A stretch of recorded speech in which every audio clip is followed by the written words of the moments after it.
자, 오늘 함께 읽은 히브리서 9장 23절에서 28절까지의 말씀을 통해서 제목 간단합니다. 피, 누구의 피겠어요?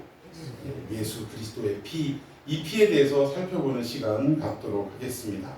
오늘 우리 정집사님 기도 속에서도 나타났지만 우리가 송구 영신 예배 드린 지가 엊그제 같아요. 모여서 그 밤에 예배하고 말씀 붙들고 기도하고 새로운 한 해를 각오하고 다짐했던 그 시간이 엊그제 같은데 벌써 5월의 마지막 주가 되었습니다. 이제 한 달만 더 지나면 반년이 지난 거예요. 어느덧 하나님과 출발했던 소원의 항구를 향해 절반을 이제 운행을 했다라고 해도 과언이 아닙니다.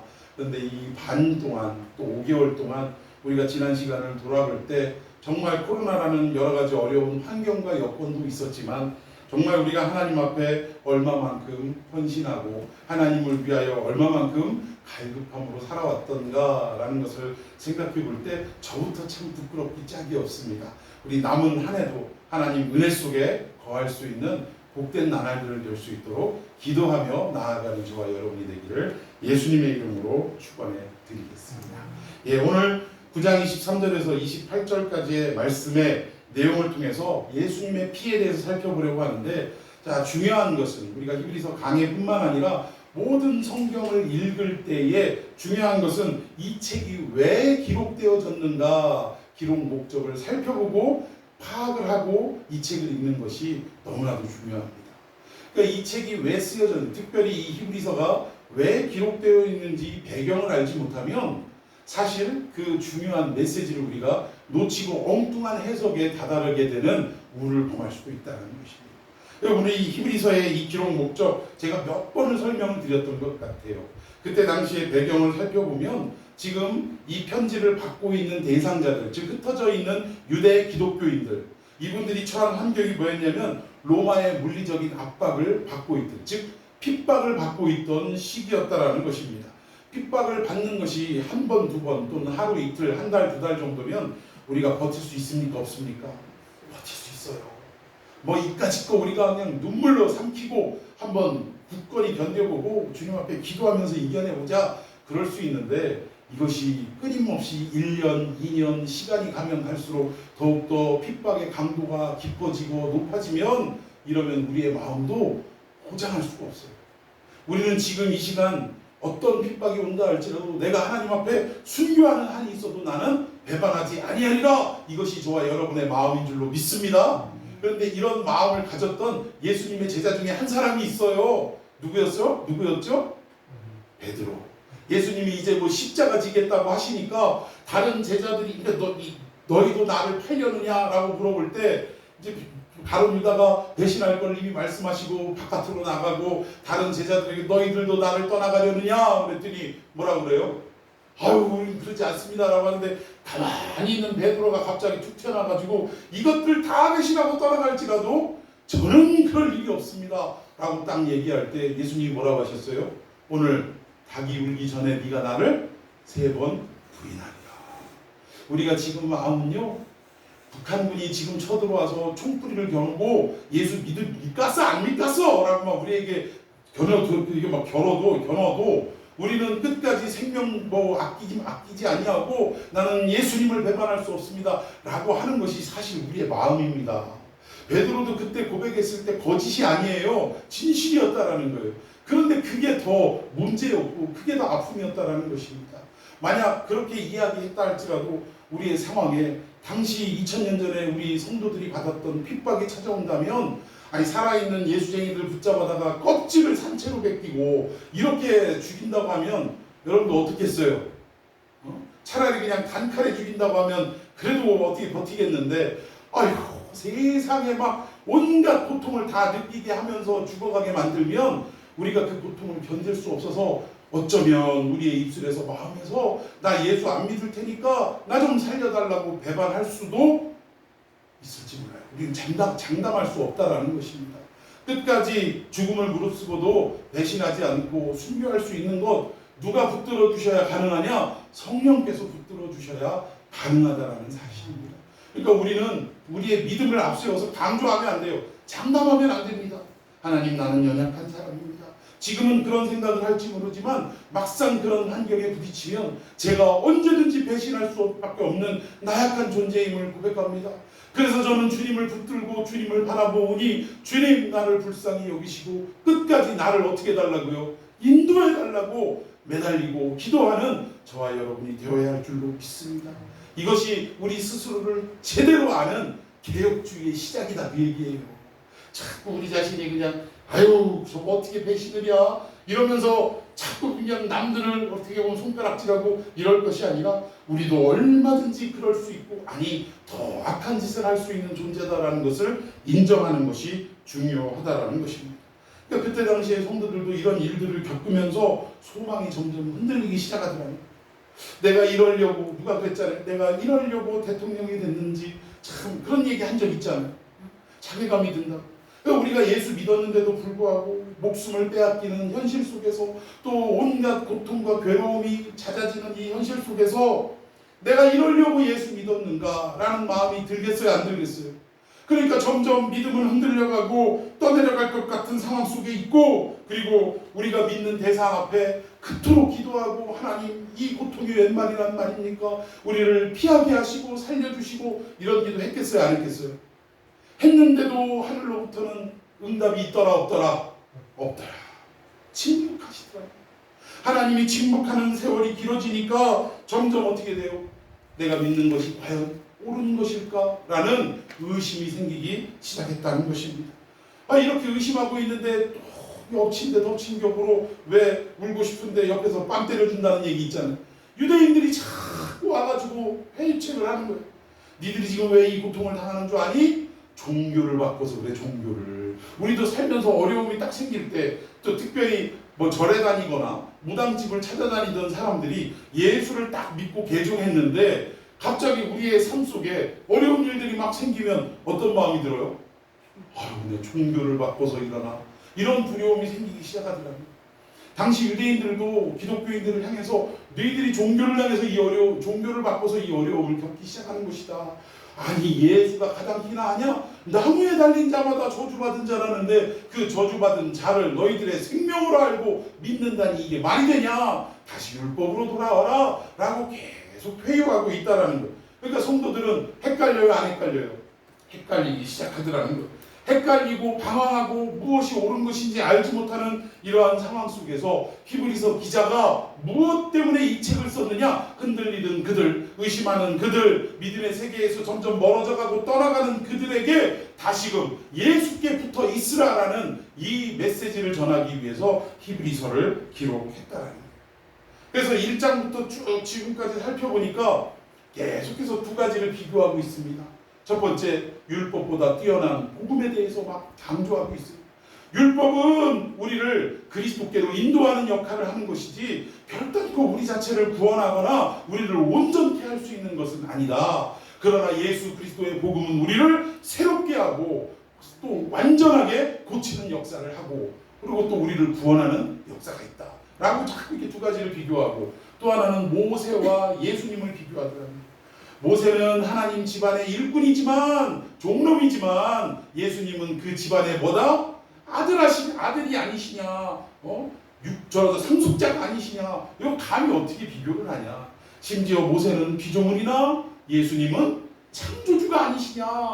이거 어떻게 비교가 안 되는 걸 둘이 갖다가 막 비교하는데 그럴 수밖에 없는 것이 우리 인간은 말로 해야 알아들을 수 있는 존재이기 때문에 그렇습니다. 설명하기 위해 이 두 가지 말도 안 되는 것을 서로 비교했다라는 거예요.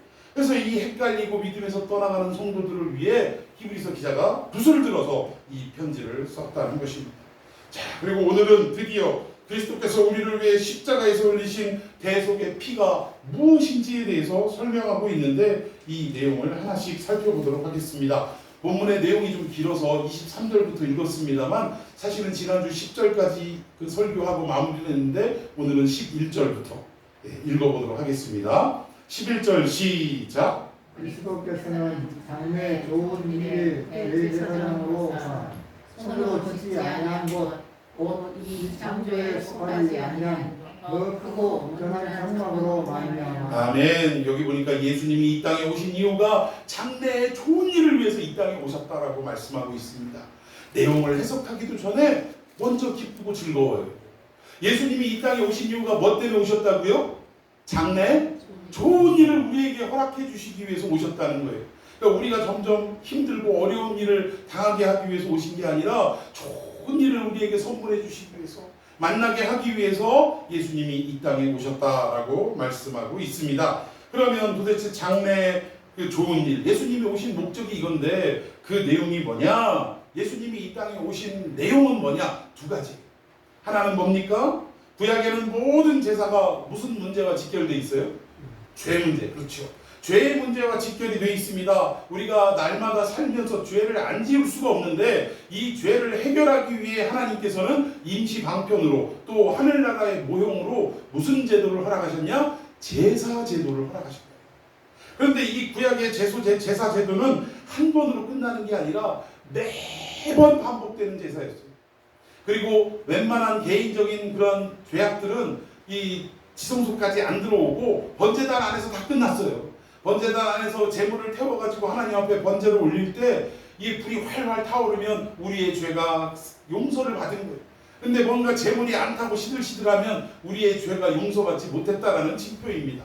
근데 뭐 이런 우리 사사로운 죄들은 이렇게 해결이 되지만 모든, 그러니까 그때 당시에 이스라엘의 전 이 백성들의 죄를 끌어안고 모두의 죄를 끌어안고 이 죄를 사하게 하기 위해서 매년 7월 10일입니다. 대속죄일이라고 하는데 이때 대제사장이 어린 양을 잡고 한 마리는 아사셀 양으로 내보내고 하나는 잡아서 그 피를 어디다가 쏟아붓는다고요? 지성소 안에 들어가서 법궤의 뚜껑인 속죄소에다가 그걸 붓는다라는 거예요. 속죄소라는 것은 하나님의 속죄가 이루어지는 장소라는 뜻입니다. 또 시은좌라는 또 다른 이름이 있는데 하나님의 은혜가 베풀어지는 장소다, 그런 뜻이에요. 그러니까 이 법궤의 뚜껑이 그러한 장소고 하나님의 임재가 임하는 장소다라고 우리가 배웠습니다. 그런데 이렇게 대제사장이 이 대속죄일마다 드리는데 이것도 한 번에 드려지고 끝나는 것이 아니라 매년 반복하며 이 제사를 드려야 했고, 심지어는 대제사장조차 자기가 먼저 제사를 드렸어요. 왜? 자기의 죄를 위해서, 자기 가족의 죄를 위해서 먼저 하나님 앞에 용서를 구하고 그리고 나서 깨끗해짐과 동시에 그 다음에 백성들의 죄를 다 끌어안고 속죄 제사를 드렸다라는 것입니다. 대제사장도 죄가 있으면 지성소 안에 들어가서 어떻게 돼요? 죽게 됐다라는 거예요. 그래서 이 대제사장의 복장에 보면 뭐가 달려있느냐? 방울이 달려있고 옷 끄트머리에 줄이 쭉 이 지성소 휘장 바깥으로 연결이 되어 있습니다. 그래서 제사를 잘 드리고 있으면 움직이니까 옷에서 무슨 소리가 나요? 딸랑딸랑딸랑 하고 소리가 나면 성소에서 다른 제사장들이 듣고 아, 제사를 지금 잘 드리고 있구나. 그런데 어느 날 한참 드리는 동안에 갑자기 방울 소리가 멈추면 어떻게 된 거예요? 죽은 거예요. 그래서 몇 번 불러보고 확인하다가 아무런 반응이 없으면 그 끈을 어떻게 해요? 잡아 당기면 뭐도 같이 딸려 나오는 거예요? 시체도 같이 딸려 나오는 거예요. 그러니까 대제사장도 허물이 있고 죄가 있으면 죽을 수밖에 없는 그러한 제사 제도였다라는 것입니다. 그런데 예수님은 이 땅에 오셔서 매년 반복하고 대제사장도 죽고 새로운 대제사장이 임명되고 이러는 가운데 예수님은 이 땅에 그러한 아론의 반차를 좇은 대제사장이 아니라 멜기세덱의 반차를 좇은 대제사장으로 이 땅에 오셔서 속죄를 드리시는데 어떻게 드리셨다고요? 단번에 드리셨다고요. 단번에. 여기서의 이 단번에라는 뜻은요, 한 번에 드렸다라는 의미도 물론 있겠지만 완전하게 드렸다라는 의미입니다. 완벽하게 드렸다라는 의미가 단번에라는 거예요. 그러니까 완전하고도 완벽하게 그냥 딱 드렸기 때문에 더 이상의 이러한 속죄 제사는 필요가 있습니까? 없습니까? 없다는 거예요. 이렇게 예수님은 이런 좋은 일을 하기 위해서 우리에게 단번에 죄의 문제를 해결해 주기 위해서 이 땅에 오신 분인 줄로 믿으시기를 바랍니다.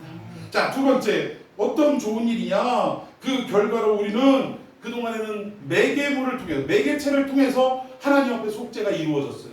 그 매개체는 바로 대제사장이라는 인물입니다. 그런데 예수님께서 당신을 단번에 제물을 내어서 하나님 앞에 올려드릴 때 휘장이 찢어지고 새롭고 산 길이 열려버렸다는 거예요. 그래서 이제는 열린 그 길을 통해 우리가 누구를 막론하고 예수 그리스도를 믿는 자라면 그 휘장으로 열린 새롭고 산 길을 향해 들어갈 수 있다 없다? 들어갈 수 있다. 그러니까 우리가 지금도 천주교처럼 누군가에게 즉 신부에게 우리의 죄를 다 고해를 하고 그 신부가 너의 죄를 사하노라 이런다고 사해지는 게 아니라는 거예요. 우리 스스로 새롭고 산 길, 열린 그 길을 통하여 들어가서 하나님의 지성소 안으로 들어가서 우리의 죄를 주님 앞에 낱낱이 고하면 그러면 하나님이 우리의 죄를 사해 주신다라는 것입니다. 그래서 우리가 얻은 신분이 뭐냐? 예수 그리스도가 죽으시고 우리가 얻은 신분은 왕 같은 제사장이 됐다라는 거예요. 이제는 우리의 모든 죄를 우리가 스스로 끌어안고 예수의 이름으로 고백하기만 하면 우리 하나님과 1대1의 관계 속에서 모든 죄는 해결되게 되어 있다는 것입니다. 근데 아무튼 이렇게 새롭고 산 길을 열어주신 분이 누구냐? 예수님이라는 사실이에요. 그래서 예수님이 장래의 좋은 일은 두 가지인데 이 땅에 오신 목적으로 설명할 수가 있는데 첫 번째는 죄의 문제를 완벽하게 해결하셨다. 그리고 두 번째는 새롭고 산 길, 지성소로 들어갈 수 있는 새로운 길을, 생명의 길을 열어주셨다. 이 두 가지의 목적을 가지고 예수님은 이 땅에 오셨다라는 것입니다. 자, 오셔서 어떻게 했느냐? 여기 보니까 장래의 좋은 일의 대제사장으로 어떻게 했다? 오셨다라는 것은 우리가 이 땅으로 오셨구나 이렇게 해석할 수도 있지만 여기서는 부정과거문법 잊어버려도 좋습니다. 부정과거형으로 여기에 기록이 되어 있는데 이 의미는 어떻게 해석해야 되느냐? 과거 2000년 전에 오셨다 과거형으로 기록되는 게 아니라 그 오신 주님이 지금도 계속해서 어떻게 하신다는 거예요? 계속해서 진행되고 있다는 것입니다. 그러니까 2000년 전에 예수님을 만난 사람도 있지만 2000년이 지난 우리가 예수 그리스도를 성령의 임하심으로 말미암아 만났어요? 못 만났어요? 지금도 만나는 거예요. 우리는 지금도 2000년 전에 오신 예수님을 지금도 계속적으로 만나고 있다는 것입니다. 아직 예수의 은혜를 구원의 은혜를 알지 못하는 자에게 하나님의 말씀으로 그가 예수를 영접하게 되면 그 영접하는 순간 누가 임하시는 거예요?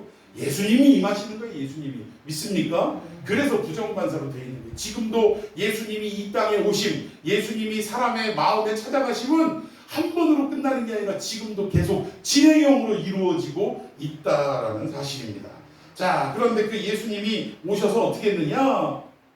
손으로 짓지 아니한 것, 곧 이 창조에 속하지 아니한 더 크고 온전한 장막으로 말미암아라고 설명을 하고 있습니다. 세 가지로 하늘 장막을 지금 설명하는데 첫 번째는 손으로 짓지 아니했다. 인간의 손으로 짓지 아니한 것이 하늘 장막이다, 성소다라고 설명하고요. 두 번째, 이 창조에 속하지 아니한 곳이다.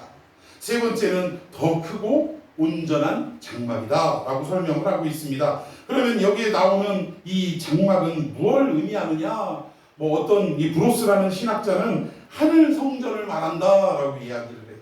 그런데 우리 장로교의 창시자인 칼빈은 이거는 예수 그리스도 자체를 설명하는 것이다. 그러니까 하늘 성소 더 크고 온전한 장막은 누구를 뜻한다? 예수님을 뜻한다. 이렇게 해석을 하고 있는데 사실은 이 얘기는요. 흰말 엉덩이나 백말 궁둥이나 똑같은 얘기예요.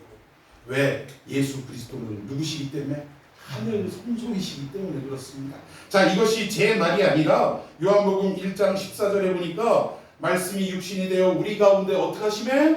거하시매 라고 했는데 이 거한다라는 말이 헬라어로 살펴보면 어떤 뜻을 가지고 있느냐? 장막을 치다라는 뜻을 가지고 있어요. 그러니까 예수님은 이 땅에 장막으로 오셔서 장막을 펼친 분인 줄로 믿으시기를 바랍니다. 그러니까 결국 장막은 뭘 또 소개하고 있느냐? 성전을 소개하는 거예요. 성전을.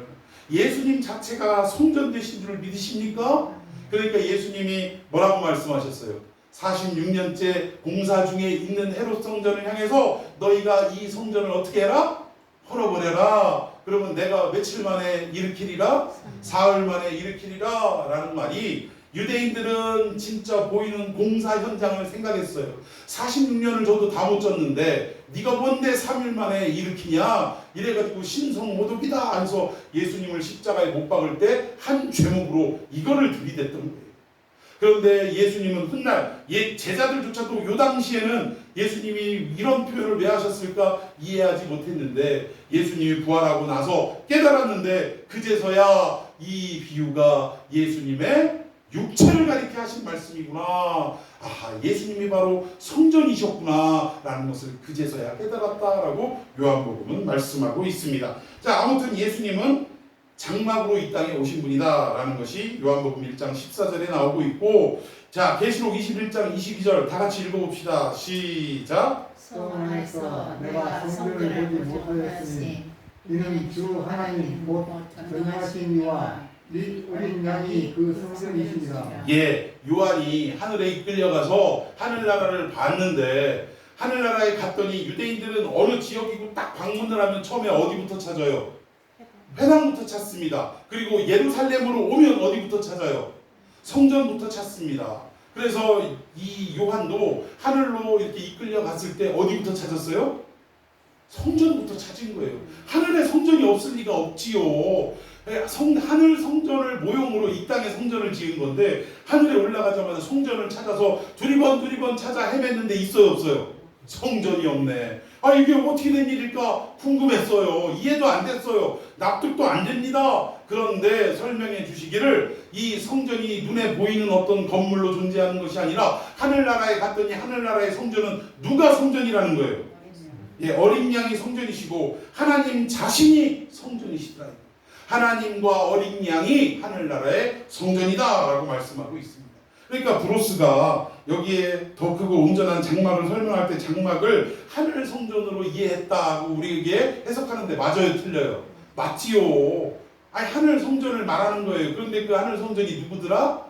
예수 그리스도 어린 양이시더라. 그러니까 둘 다 똑같은 얘기를 다른 단어와 다른 표현을 써서 설명했을 뿐이지 사실은 같은 것을 설명하는 내용이다라고 우리가 알 수 있습니다. 자, 우리 12절 한번 읽어봅시다. 시작. 염소와 송아지에 필요하지 아니하고 오직 자기의 피로 영원한 속죄를 이루사 단번에 성소에 들어가셨느니라. 아멘. 드디어 이제 피가 나오는데, 여기에 우리가 살펴봐야 할 이 두 가지 단어가 있습니다. 하나는 뭐냐면 자기의 피라는 단어고요. 또 하나는 단번에라는 단어입니다. 여기에 자기 피는 누구의 피냐? 그리스도의 피입니다. 예수 그리스도의 피로 영원한 속죄를 이루셨다라는 거예요. 아까도 설명했지만 과거의 제사제도는 바뀌고 죽어가는 대제사장이 매번 새로운 제사장을 통해서 제사를 드리는데 매년 새로운 제사를 또 드렸어야 됩니다. 끝도 없는, 이거 보장할 수 없는, 언제 이 제사가 끝이 나냐 알 수 없는 그 제사를, 이걸 뭐라고 그래요? 엔들리스 제사라고 해야 되나요? 끝도 없는 제사를 이렇게 드려야 되는데, 예수님이 이 땅에 오셔서 당신의 피로 모든 속죄를 영원히 이루셨다라고 지금 성경은 말씀하고 있습니다. 그리고 단번에 드렸다라고 했는데 한 번에라는 의미가 아니라 완전하게 완벽하게 드리셨다. 이거는 더 이상 손댈 것이 있어요, 없어요? 손댈 게 없는 완벽한 제사를 드렸다라는 표현이라는 것입니다.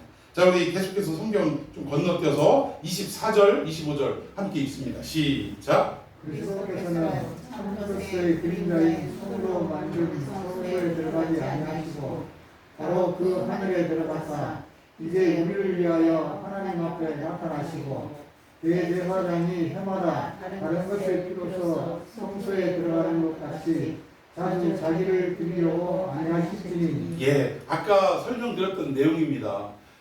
우리 아론의 반차를 좇은 대제사장들은 계속 사람이 바뀌는 거예요. 그리고 이 제사는 매년 새로운 제사를 드렸어야 된다는 것입니다. 그런데 예수님은 그러한 제사를 드린 것이 아니라, 즉 지성소 안에 들어가서 또 그 속죄소 안에 어린 양의 피를 붓는 그러한 제사를 드린 것이 아니라 어디로 올라가셨다고요? 하늘에 들어가셨다고요. 지성소로 이 땅의 성막과 성전 속에 있는 지성소로 들어간 게 아니라 예수님은 십자가의 죽으심으로 말미암아 하늘로 직접 올라가셨다, 그 얘기입니다. 하늘에 올라가셔서 이제 우리를 위하여 하나님 앞에 나타나셨대. 그리고 25절에 보니까 대제사장이 해마다 그 피로 드렸던 이러한 제사가 아니라 자기 자신을 드렸다라는 것입니다. 이것으로 말미암아 완벽하고 더 이상 손댈 것이 없는 완전한 제사, 속죄를 이루셨다라고 성경은 말씀하고 있습니다.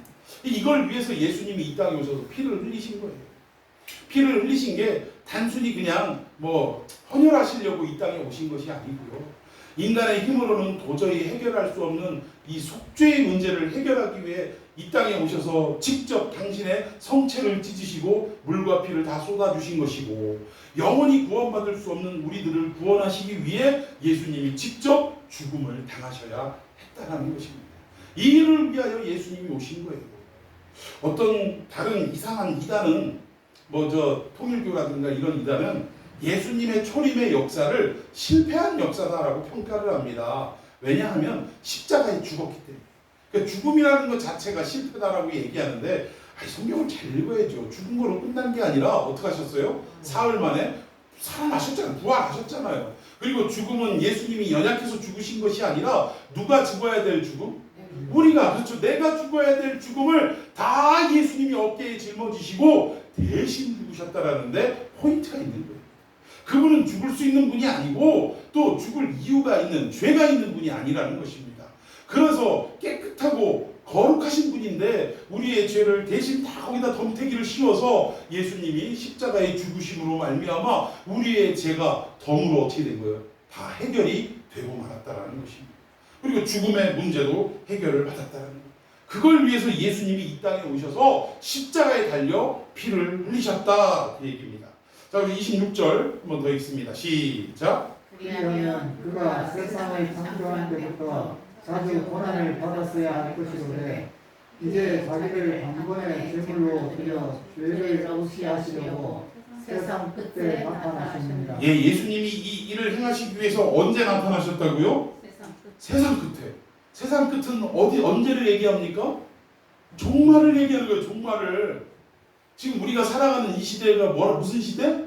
종말의 시대. 어떤 사람은 말세 중에서도 끝인 말세 지말이다 이렇게 표현하시는 분도 있어요. 제가 이 얘기를 한 40년 전부터 들었던 것 같아요. 저 좀 어렸을 때부터 그 구은 강사님들도 말씀하셨고 목사님들도 말씀하신 것 같아요. 그런데 지금 40여 년이 지났는데도 아직도 말세 지말 변함이 없습니다. 왜 이럴까? 그리고 예수님이 종말의 때 마지막 끝날에 나타나셨다는데 그러면 우리가 똑같은 종말에 살고 있는데 예수님 보신 분, 오셨을 때 보신 분, 한 분도 안 계시잖아요. 그럼 여기에 나오는 세상 끝은 종말이라는 것을 아는데 우리 개혁주의 신학에서는 이 종말을 언제라고 얘기해요? 예수님이 이 땅에 오신 그때부터 예수님이 다시 오시는 그 날까지 사이를 무슨 때라? 종말이라 라고 이야기를 한다라는 것입니다. 그러니까 결국 예수님이 이 땅에 오신 날부터 다시 오마 약속하셨잖아요. 그래서 그 약속이 이루어지는 날까지를 세상 끝날이다 라고 표현을 하는 것입니다. 그러니까 우리는 육신의 눈으로는 보지 못했지만 예수님이 종말의 때에 나타나신 것, 종말의 때에 나타나셨다기보다는 아예 예수님이 오심으로 종말이 시작되었다라고 설명하는 것이 옳겠죠. 그러니까 이 말에 이상한 부분이 해결이 되는 것입니다. 자, 우리 28절 한 번 더 읽습니다.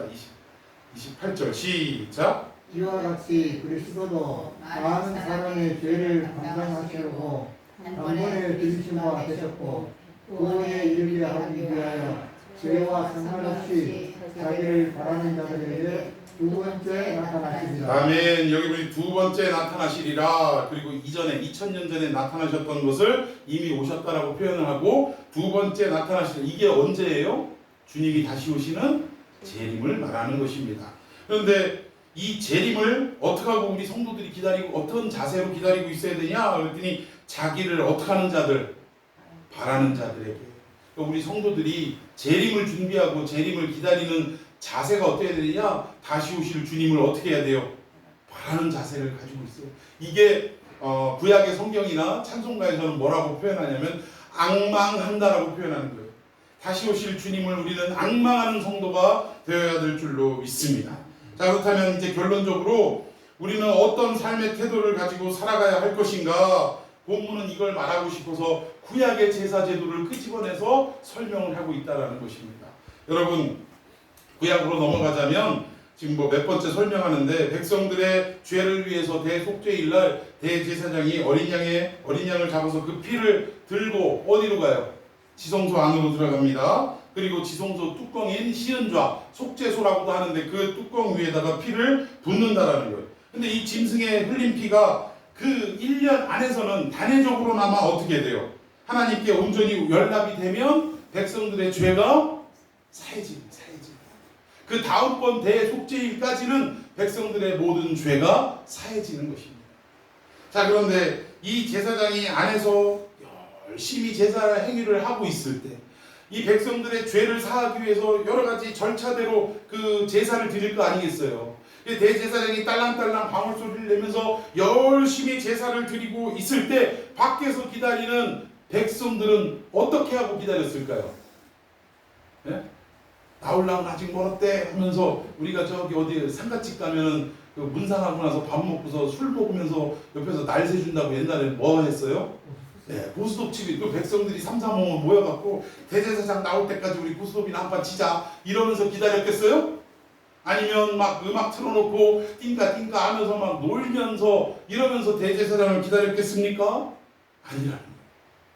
이 제사가 온전히 드려질 것인가? 아니면 뭐 지난번 대제사장은 죄가 있어갖고 그만 죽어가지고 시체로 나왔다는데 이번에 들어간 대제사장은 온전히 나와야 할 텐데 막 걱정 근심하고 기도하는 마음으로 기다리지 않았겠느냐 이거예요. 그렇게 조마조마하는 마음으로, 설레이는 마음으로 이 대제사장이 온전한 제사를 마치고 나오기까지 이 백성들은 이렇게 두 손 모아서 간절하게 기다렸을 거라는 거예요. 그러다가 마침내 대제사장이 제사를 무사히 마치고 딱 나오는 순간 온 백성들의 마음은 무엇으로 가득 찹니까? 그렇죠, 기쁨으로 가득 찹니다. 드디어 우리의 죄가 어떻게 됐다? 용서함 받았다. 왜? 대제사장이 나와야 우리의 대속죄제가 깨끗하게 해결이 되니까, 우리의 죄가 용서를 받으니까. 그러니까 백성들은요, 고스톱 치면서 기다린 게 아니라 이 지성소 안에서 들어가서 제사를 드리는 대제사장의 뭘 보기를 기다리는 거예요. 얼굴 보기를 기다리는 거예요. 간절히 소망하는 것입니다. 그리고 마침내 나오는 그 대제사장의 얼굴을 보면서 아하, 우리가 죄를 용서받았구나 라고 하는 거예요. 그 개념을 우리에게 설명하기 위해서 우리는 지금 대제사장인 누구를 또 기다려요? 예수님, 재림의 예수님을 기다릴 때 마치 구약의 제사제도에서 대제사장의 얼굴을 그렇게 소망하고 건강한 모습으로 나오기를 기다렸던 것처럼 우리도 다시 오마 약속하신 우리의 대제사장 되신 예수님을 어떻게 해야 돼요? 두 손 모아 손꼽아서 간절하게 어떻게 해야 돼요? 바라며 기다리고 있어야 된다.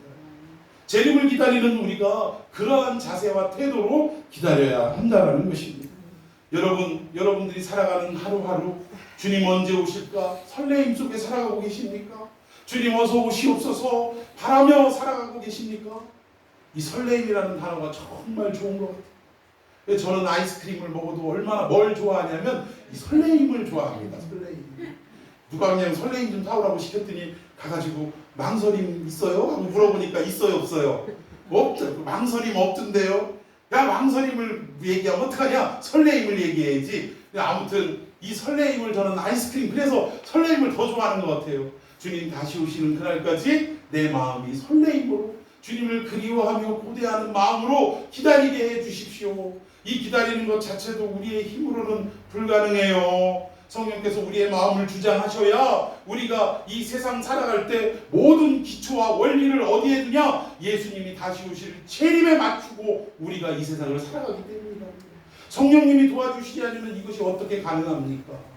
늘 이야기하지만 개혁주의 신학에서는 우리가 나아가서 돈 버는 이 직장조차도 사실은 돈 벌어먹기 위해서 나가는 것이 아니라 제1우선적인 사명은 뭐라고요?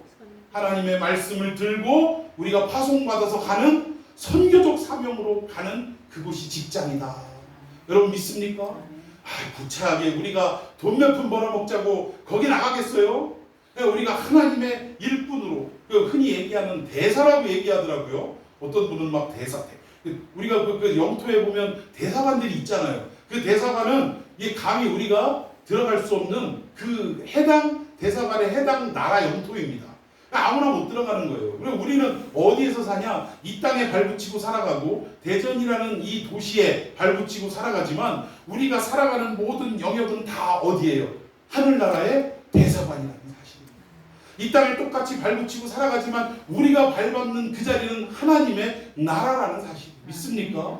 우리가 직장을 가도 그냥 똑같이 고생하면서 돈 벌기 위해 여기 나온 게 아니라 세상 사람들 말로 먹고 살라고 내가 여기 이 짓을 하는 게 아니라 뭐 때문에 나왔어요?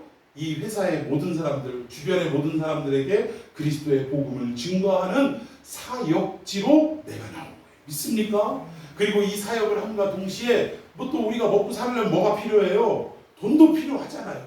하나님이 그 방편으로 우리에게 삶을 유지할 수 있도록 물질을 허락해 주시는 방편이 우리의 직장이다, 사업체다, 이 얘기입니다. 여러분 동의하십니까? 네, 이러한 모든 삶의 가치와 원리를 예수님의 재림에 맞추고 살아가야 된다. 일을 해도 주님의 재림을 기다리면서 이 땅에서 하나님 믿는 백성들이 더욱더 많아지기를 원하는 이 삶을 살아가는 것, 이것은 결국 이 모든 삶의 시간표를 어디에 맞추고 사냐? 재림에 맞추고 살아가는 성도의 삶의 모습이라는 사실입니다. 사랑하는 성도 여러분, 예수 그리스도가 이 땅에 피를 흘리신 이유, 그 피가 보배 피다라고 말하는 이유는 바로 이것 때문에 그래요. 우리 스스로나 그 누구의 힘으로도 해결할 수 없는 죄의 문제를 해결하기 위해 예수님 이 땅에 오셔서 십자가에 피 흘리신 것이고, 그리고 더 나아가 그동안 대제사장이라는 매개체를 통해서 그분을 통해서 영원하고도 온전한 제사도 아닌 이 죄의 문제를 속죄하는 그 지성소의 길이 예수 그리스도가 십자가의 죽으심으로 말미암아 휘장이 찢어지고 새롭게 산 길이 열려서 우리의 발로 이제 스스로 들어가서 하나님 앞에 직접 제사할 수 있는, 속죄 제사를 드릴 수 있는 길이 열리게 하기 위해서 예수님이 이 땅에서 피를 흘렸다 이 말입니다. 그러면 그 피의 역사를 우리에게 허락해 주신 예수님이 한 번 2000년 전에 오시고 끝난 게 아니라 우리에게 다시 온다라고 분명히 약속하셨다라는 거예요. 그러면 그 피의 공로를 힘입어 살아가는 우리들은 어떠한 자세로 살아가야 되느냐? 아이스크림 이름처럼 어떤 자세로? 설레임의 자세를 가지고 언제 오실까 주님, 모든 삶의 시간표와 초점을 그 재림에 맞추고 살아가야 하는 것이 오늘을 살아가는 성도들의 삶의 태도요 자세여야 한다라는 것입니다. 우리가 그러한 삶을 살아가기를 오늘 말씀 붙들고 간절하게 결단하고 소원하는 저와 여러분이 되기를 예수님의 이름으로 축원해 드리겠습니다. 우리 함께